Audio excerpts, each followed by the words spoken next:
This is Sindu Sreebhavan helping you to ramp up your creativity and roll out your innovation journey.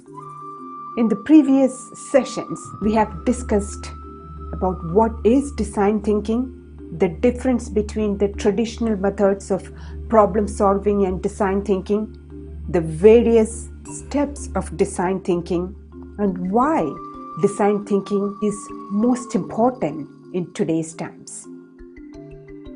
In this session, I will talk about the mindset that is needed to conduct design thinking effectively and efficiently.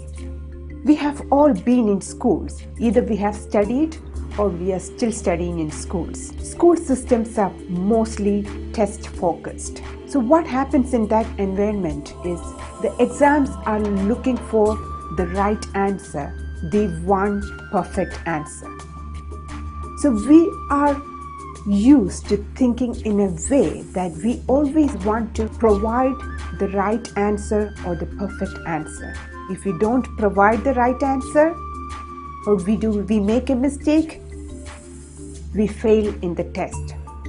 So we are afraid of making mistakes. We are afraid of losing our marks and our points. However, in the case of innovation, we have to think in a different way with a different perspective. When you look at real life solutions, you will see that there are multiple ways to solve a problem, right? So we have to develop a mindset that will help us to try out the various ways of solving problems. So the first thing about that is never to fear the failure. Fear of failure is something that is pulling us back from taking the next step. Number two, you can have more than one solution. Never be satisfied with one solution. Come up with multiple solutions. Number three, traditional school systems are very competitive. Students usually want to give their best, and many students want to score the best in their class or in their school or in their country. So this competitiveness affects collaboration. Many kids don't share what they studied with others because of the fear that the other person may score better than them. So in an innovation environment, we have to think in a different way, because it's the collective ideas, it's a contribution of ideas from different sources that makes a solution better and brighter and useful. So you need to share your ideas with others in a design thinking environment, and at the same time you have to give the opportunity for others to share their own ideas. You don't say no to any ideas, because usually we say no. Oh, I don't think it's a good idea. Oh, it sounds very simple.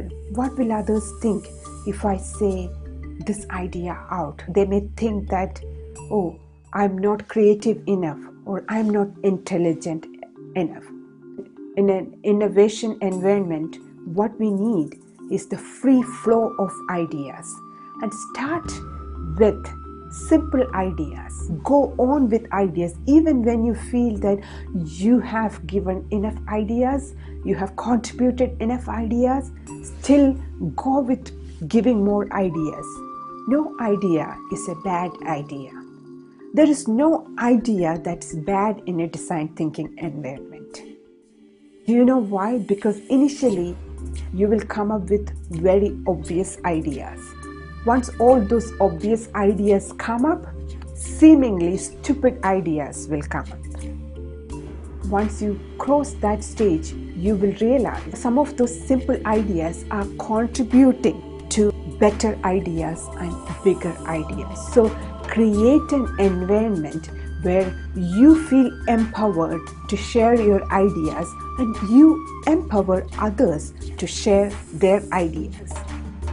Design thinking doesn't work in a competitive environment. It works in a collaborative environment. Don't tease others for their ideas. Encourage others who are reluctant to communicate. Give enough opportunities for everyone to share their ideas so that you can make your teamwork, your design thinking process and the innovation process more enjoyable and more enriching.